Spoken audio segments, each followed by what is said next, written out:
ہاں تو میں یہ عرض کر رہا تھا کہ رسول اللہ صلی اللہ علیہ وسلم نے بیت اللہ کی تعمیر میں اضافہ، بولو بھائی، نہیں کیا.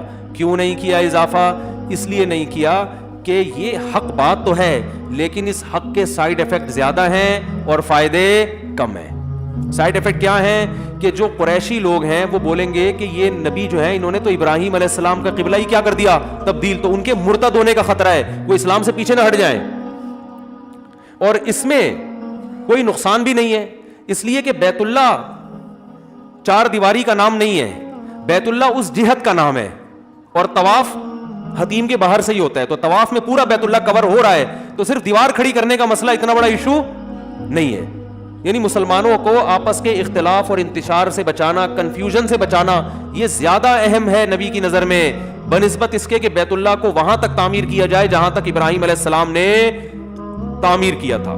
اچھا، اس میں یہ بھی ہے کہ بعض موقع پر نبی صلی اللہ علیہ وسلم نے، یعنی ایسے بھی ہمیں موقع ملتے ہیں کہ اس میں لوگوں کی پرواہ نہیں کی گئی. تو یہ بڑی حکمت اور مصلحت کا کام ہوتا ہے کہ کہاں پبلک کی پرواہ کرنی ہے اور کہاں پرواہ نہیں کرنی. تو یہ ساری چیز گھومتی اس کے گرد ہے. اصول یہی ہے کہ جہاں اسلام کو نقصان ہو رہا ہے، آپ کے حق بیان کرنے سے حق پروموٹ نہیں ہو رہا. جیسے آپ کسی کی برائی لے کے بیان کر دو، خودکشی کا واقعہ ہوا، آپ نے سب کو بتا دیا، تو جنہوں نے نہیں بھی کی ان کو بھی خودکشی کرنے کا خیال آنا شروع ہو جائے گا. جیسے میڈیا بتاتا رہتا ہے یہ تیزاب پھینکنے کے واقعات. او بھائی، اگر کسی گاؤں میں اللہ نہ کرے کسی بچی پہ تیزاب پھینکا ہے تو بس چپکے سے جا کے ایف آئی آر کٹوائی جائے اس کے خلاف، اس مجرم کو پکڑ کے عبرتناک سزا دی جائے. اس کو جب آپ نیوز میں بہت زیادہ اچھالیں گے تو ظالم مردوں کے دل میں یہ آئے گا کہ یار یہ بھی ہمارے پاس ایک آپشن ہے. اور اس کا ناجائز فائدہ وہ لوگ اٹھاتے ہیں جن کو کسی لڑکی سے عشق ہو گیا، اس نے بھی ٹوپیاں کرائیں، خوب پیسے ویسے بیلنس خوب ڈلوا دیے، پھر اس کو آپ سے زیادہ مالدار ملا، اس نے آپ کو ٹھینگا دکھایا، پتلی گلی سے نکل لی. تو پھر ایسے واقعات ہوتے ہیں کہ لوگ پھر یہ ڈرامے فلمیں دیکھ کر وہ بھی کہتے ہیں تجھے اپنے حسن سے بڑی متاثر ہے. تو حالانکہ اس کی یہ سزا، بولو بھائی، نہیں بنتی، بلکہ کوئی سزا بنتی نہیں ہے. اس لیے کہ اسلام میں جب تک نکاح نہیں ہوتا تو اس سے پہلے کا کوئی ایگریمنٹ نہیں ہے. اسلام گرل فرینڈ بوائے فرینڈ کو مانتا ہی نہیں ہے. جیسے اسلام سودی ایگریمنٹ کو نہیں مانتا.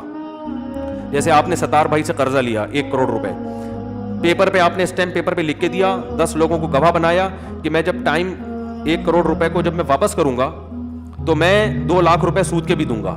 ایگریمنٹ بھی کر لیا، زبان بھی دے دی، قرآن پہ ہاتھ بھی رکھ کے ایگریمنٹ ہو گیا، اور 4 آدمیوں کو گواہ بھی بنا لیا. لیکن اسلام پھر بھی اس ایگریمنٹ کو کیا کرتا ہے؟ کالعدم. ستار بھائی جب آپ سے پیسے لینے کے لیے آئیں گے 1 کروڑ سے زیادہ ان کو لینے کی اجازت نہیں ہے. کچھ ایگریمنٹ ایسے ہیں جن کو اسلام کالعدم قرار دیتا ہے، وہ ایگریمنٹ مانتا ہی نہیں اسلام. سودی ایگریمنٹ کو اسلام کیا کہتا ہے؟ کالعدم. چاہے کتنی قسمیں کھائی ہوں، اسلام پھر بھی آپ کو کہے گا بھائی آپ اصل رقم لوٹاؤ، جو 2 لاکھ آپ نے ایگریمنٹ کیے تھے وہ آپ مت دو گے، گناہگار ہو گے آپ. اس لیے بینکوں سے جو لوگ لون لیتے ہیں نا سودی، تو ہم ان کو کہتے ہیں اصل رقم لوٹاؤ باقی پی جاؤ.